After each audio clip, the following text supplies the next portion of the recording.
We finally have it. We have the opening date of the land that I think Disney fans have been most looking forward to ever since it was announced. Oh, Star Wars doesn't have a date. Star Wars Lands has just a year.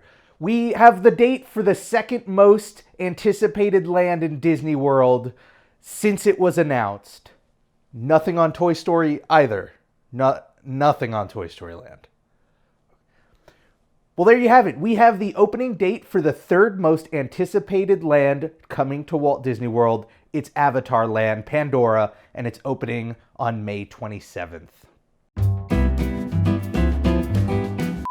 So just this week, during Disney's Q1 earnings call, Bob Iger announced that Pandora, the land in the animal kingdom based off of the movie franchise Avatar, will be opening on May 27th, 2017. We had known beforehand that it was slated to open this summer, but we never had an exact date. We didn't even have an exact month. So it was a pleasant surprise to learn that it's actually at the end of May, Memorial Day weekend to be exact, which means it'll kick off the summer and it'll be available for everybody who's visiting the parks over the summer. This is good news. This probably means that everything's going well with the development of Pandora. The biggest fear I think a lot of people had was that it was going to be delayed in its opening. You know, we saw similar delays happen with the show going on over in the Animal Kingdom. So, you know, people were wondering if the same thing was going to be happening with Pandora. And I think on some level, people were looking to Pandora as to set the tone for what we could expect when it came to timing for Star Wars Land and Toy Story Land, which is coming after it. The big question I think on a lot of people's minds now is, what does this mean for crowds? You know, obviously it's going to be crowded. That much we know. The fact that it's brand new and the fact that it's Memorial Day weekend pretty much ensures that. But a lot of questions going around today and this week seem to be, what does this mean for crowd levels around Walt Disney World in general? And I think what's interesting about that is there's an argument on either side.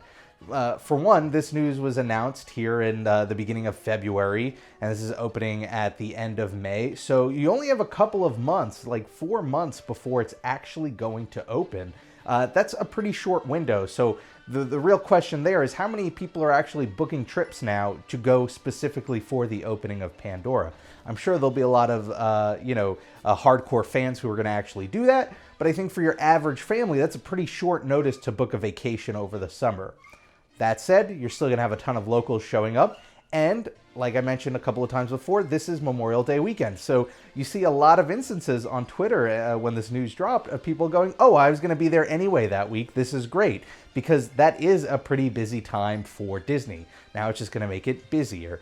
So I think what will be interesting to see once it opens, besides whether or not it's a good land or not, and I have high hopes for it to be a pretty fun place to go, is how it's going to affect the crowd levels of other parks. Are we going to see lines shorten in the Magic Kingdom? Are we finally going to see lines for Frozen, Ever After, and Seven Dwarfs Mine Train drop because everybody's going to be checking out the rides in Pandora? Who knows? I mean, at that point, we're going to be seeing lines jump up in general just because it's the summer. But I'm excited for this. I'm excited to see what it's like. I'm personally going to try and get down there at some point this summer so I could check it out, even if the lines are going to be crazy. I'm sure people are going to be jumping all over fast passes as soon as they're available.